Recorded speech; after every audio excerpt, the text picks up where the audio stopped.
इस संसार के अंदर जब लोगों से ये चर्चा होती है कि ऐसी कोई चीज़ है, शांति भी कोई चीज़ है, तो सबसे पहले लोग यही कहते हैं कि जी ये तो असंभव है। हम कहते हैं क्यों असंभव है, काय के लिए असंभव है। अब लोगों के साथ ये है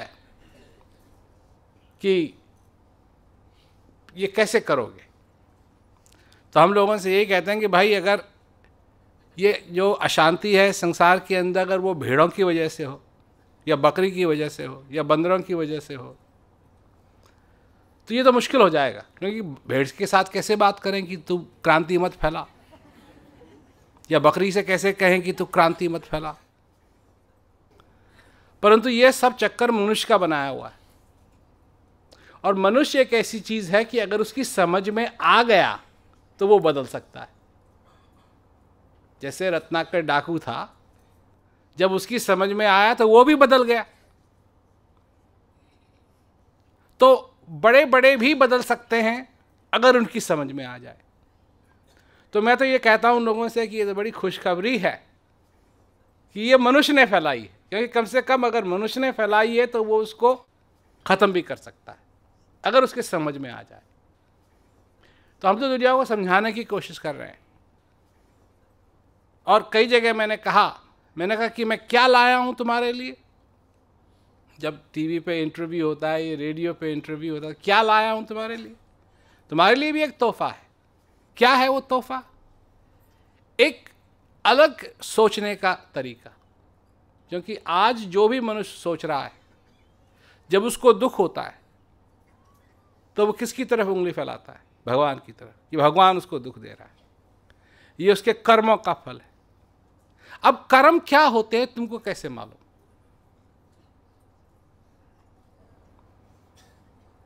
कर्म होता क्या है तुमको कैसे मालूम?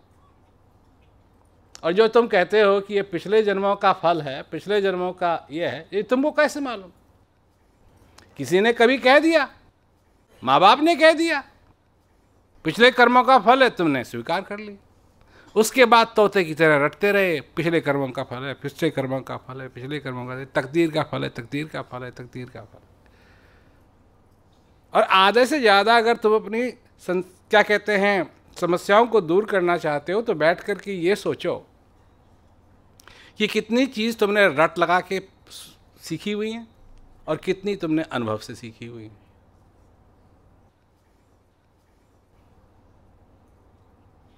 और जो रट लगा के सीखी हुई हैं चीज़ें, उसके बारे में तुम कुछ कह नहीं सकते।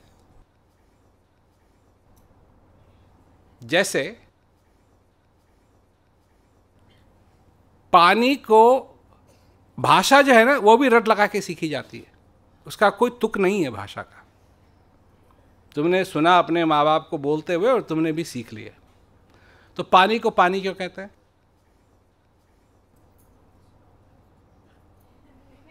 नहीं मालूम? एक को एक क्यों कहते हैं? हैं? नहीं मालूम? क्योंकि ये सब रट से सीखा है। और अनुभव से क्या सीखा है? माँ ने कहा इसे मत छू, ये गर्म है। यही पर्याप्त था तुम्हारे लिए। जब तुम छोटे थे, माँ ने कहा इसको मत छू, ये गर्म है, यही पर्याप्त था। छुआ, जब छुआ तब एहसास हुआ ये गर्म है और इसे जलता है, इसे दर्द होता है। उसके बाद अनुभव से तुमने सीखा, और आज तुम भी लोगों को सिखाते हो इसको मत छू, ये गर्म, इसको मत छू, ये गर्म। तो ये बात है सारे संसार की। किसी ने किताब से पढ़ लिया, रट लगा ली, मतलब क्या है उसका? जब महाभारत खत्म हो गई और अर्जुन अपने महल में चले गया, सब लड़ाई वड़ाई खत्म हो गई, तो भगवान कृष्ण एक दिन अर्जुन से मिलने के लिए गए। तो अर्जुन से मिलने के लिए गए तो कहा भाई क्या हाल चाल है? कहा सब ठीक है। क्या हो रहा है? कहा नहीं सब ठीक है, इतने साल वनवास में रहे, बड़ा अच्छा लगता है, महल में रहते हैं, एक ही जगह रहते हैं, सब हैं, सब कुछ बढ़िया है। कहा कोई कष्ट नहीं, कोई दुविधा नहीं, कोई प्रश्न नहीं। कहा एक प्रश्न है। तो क्या कि जी जो आपने वो बताया था ना, वो गीता जो कुछ भी ज्ञान दिया था वो मैं भूल गया।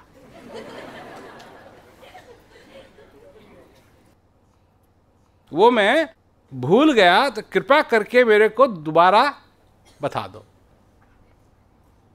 अब उसमें दो बातें हैं, एक तो वो फर्स्ट नॉलेज रिव्यू था, पहला नॉलेज रिव्यू वो भूल गया। और जहां तक रही गीता की बात, तो भगवान कहते हैं मेरे को भी याद नहीं है। अब जो सुना दिया तेरे को उस समय सुना दिया, अब ये थोड़ी है कि मैंने याद करके सुनाया।